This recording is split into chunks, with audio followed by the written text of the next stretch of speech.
Hello there, ladies and gentlemen. This is your neighborhood-friendly Oxhorn, and I'm here to show you how forges work in the Contraptions downloadable content for Fallout 4. So there are quite a number of forges that you can create. Here's a weapons forge, an armor forge, just a random junk builder, and an auto loom, and each of these will generate a random assortment of items. And I don't mean random. They only generate from a very specific list. So a weapons forge will only generate weapons, and it will only generate a very specific set of weapons. Now, to find out what they are, you need to load it into a terminal. So first, let's connect it to some power. We've got to power up the weapons forge so that it will work. Now you can see that it's continuing to produce the 10mm gun that I programmed it to produce earlier. But we can reprogram it to produce something else. So go to your terminal, go to your weapon forge, and you can see all of the different weapons that the weapon forge supports. As you can see, it's, just a lot of base guns. You don't get anything special like the ability to forge legendaries or anything like that. But let's say I wanted to build a double-barrel shotgun. There we go. I now have it set to build double-barrel shotguns. It tells me all of the components I need: 3 adhesive, 1 gear, 2 oil, 5 screws, 7 steel, and 2 wood. Now that it's set, it will continue to build double-barrel shotguns for as long as I have supplies. You can see that the press is continuing to press, and the conveyor belt is continuing to convey. And there we go. There's my first double-barrel shotgun on the pile of 10mm pistols. Now, this only works if you have components inside. So go to transfer, and it works like any other container. I basically emptied my workshop and dumped the entire workshop into the weapons forge just to give it absolutely everything, because I didn't want to have to go and write down the components for every single thing that I needed. Oh, looks like I have a legendary in there. I didn't even realize it. Anyway, you fill it up with the desired components, and it'll continue to produce that item until it runs out of materials, and it will run out of materials. And I find that the production runs on different cycles. Like the 10mm pistol was pumping out just one right after another, but the double-barrel shotgun seems to be going at a little bit slower of a pace. Now, the builder is used to craft components that can be used in your Rube Goldberg machines. So I've filled all of my workshop components into the builder. It's powered by electricity, but we haven't chosen a component yet. So let's go to our connected terminal and choose the component that we want the builder to generate. So go to builder control, and then these are all of the items it can produce: steel balls, bowling pins. I'm not going to read everything, but it goes all the way down. Let's try Vault-Tec lunchboxes. It only requires 3 steel. We've chosen it. Let's exit, and it should start producing.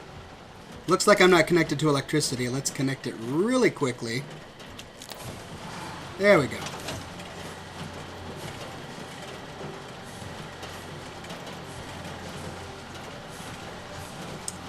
Takes a little bit of time, but look at that, wouldn't you know it. Vault-Tec lunchbox. This is going to be useful for generating items that you can convey around your settlement using the conveyor belt that came with Contraptions. Pretty slick.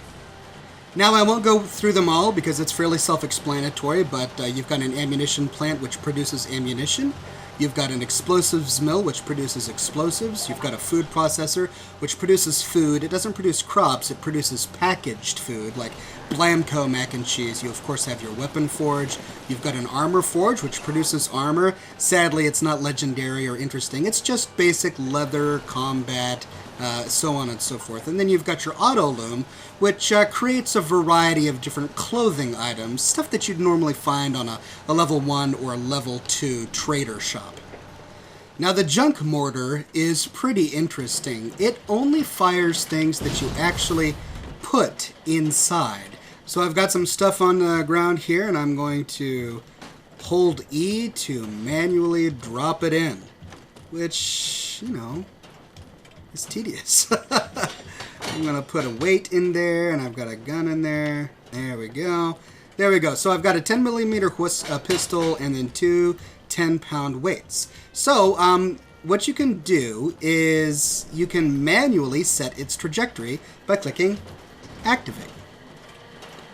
Or you can set its trajectory by going into the console, going to Junk Mortar Control, and then choosing Set Firing Angle. Let's try 0 degrees and see where that changes it. Look, it goes straight back up. Cool, huh? Well, let's actually have quite a show. So let's turn it around to negative 45 degrees. That turns it back towards us so that we can get quite a show. And then the other thing that you can adjust is the force. Set firing force. It goes all the way from 1 to 10. Let's see what the recommended number 5 is. So we've set the force to 5. Now it already fired once, so I'm going to remove electricity and then reconnect it. Here we go, ladies and gentlemen.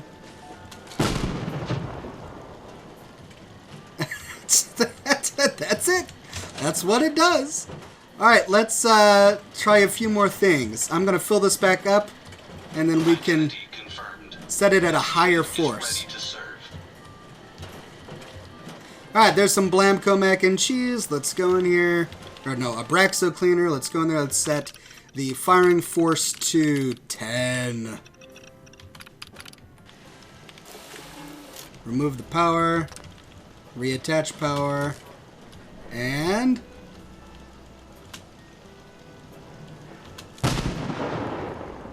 what? That didn't go nearly as far.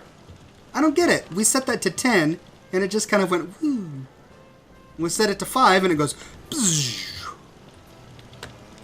Well, let's see what happens if we set it to 1. All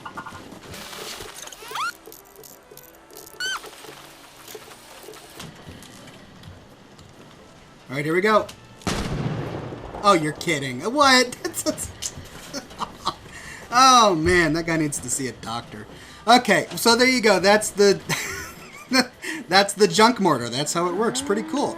So, I mean, of course, this can be used in contraptions by setting a switch to it, and then based on whatever criteria you can imagine, it'll turn this on, and whatever's inside will explode away. By the way, I've got to show you this one thing.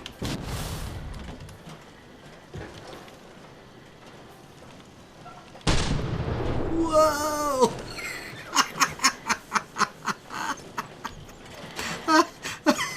Let's do it again. So I have it on an interval switch, which is why it's firing over and over and over again. It just puts electricity back on it over and over and over again, on and off. Wow! Oh, sorry. I don't know why this is so funny to me. This shouldn't be so Alright, I'm done. Let's talk about the pitching machine. So this is supposed to launch small objects when it's powered. It's fairly straightforward, but you do actually have to load it with the objects you want it to shoot. So I've got a bunch of small objects here in the My Junk section, and it doesn't specify what small objects can or cannot be launched. So I'm just going to put in a whole bunch of small stuff. And then let's power it up and see what happens.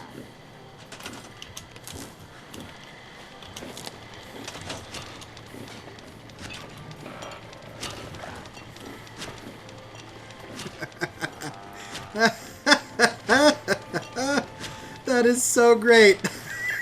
I think this is my favorite thing so far. Hey, what's cool about that is you can put a stack of stuff in there. Whoa. Oh, now it's time for globes. So it goes through it. It goes through it all the way down the line. It can launch random junk items, globes, and tin cans, and aluminum canisters, and acid. It looks like we went alphabetical here. So there you go. And the cool ooh, now we got alarm clocks, ladies and gentlemen. Oh, wouldn't it be cool, however?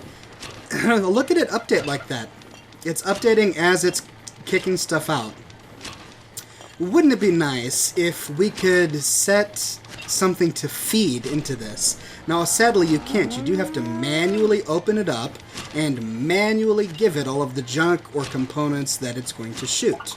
That means that it will eventually run out. There's no way to kind of set up this never-ending machine where you're constantly feeding it with new items to shoot. And that's a little bit of a bummer. But man, that is really cool. So that's how the pitching machine works.